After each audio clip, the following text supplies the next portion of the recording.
I'm ThatPodcastgirl Cdub, and this is a podcast about real estate. There's a particular weekend that every agent recognizes before it's over. You can feel it by Saturday afternoon. The showing schedule is stacked, tighter than usual.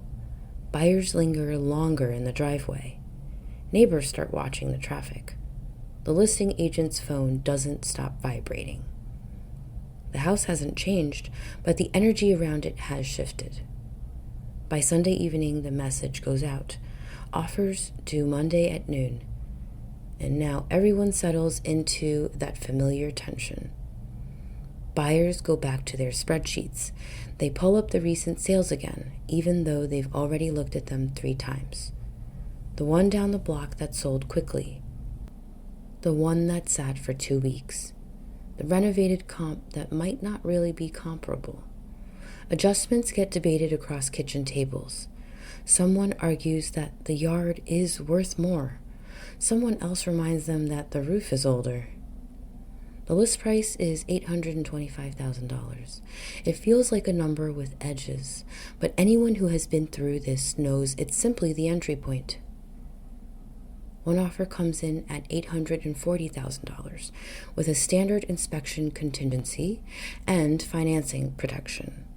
5% earnest money goes into escrow, refundable within the agreed timeline. It's solid. It's careful. Another buyer pushes higher and adds an escalation clause.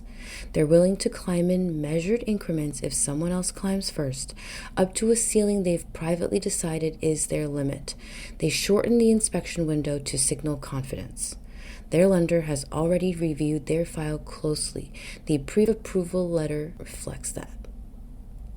A third buyer removes the inspection contingency altogether. That decision is rarely impulsive. Sometimes it follows a pre-inspection. Sometimes it's simply the calculation that losing the house would feel worse than discovering something later.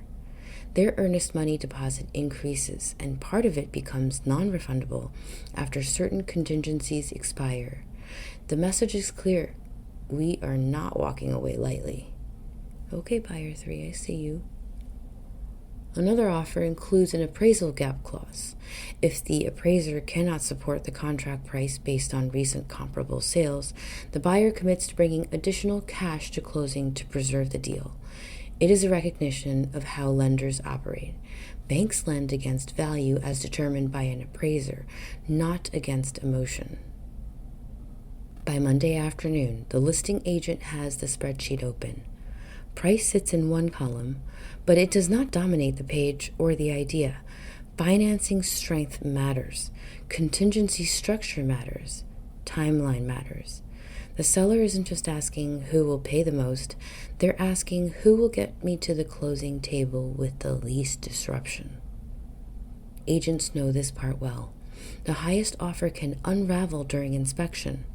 A generous price can collapse if underwriting tightens. A buyer who stretches too far sometimes loses momentum halfway through the process. When the seller makes a decision, there is relief on one side and quiet disappointment on another. And then the next phase begins because an accepted offer is not the same thing as a closed sale.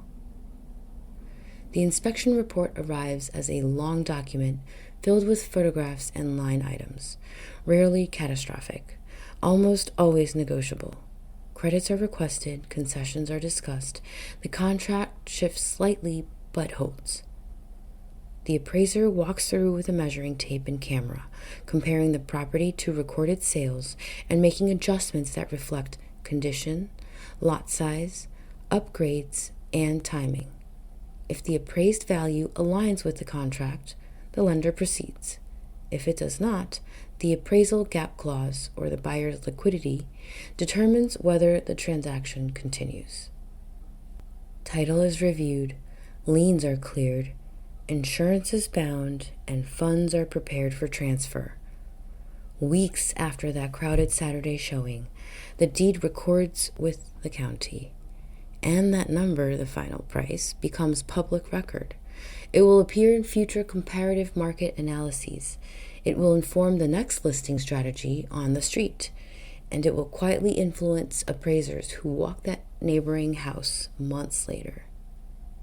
What felt intensely personal becomes part of the structural memory of the market.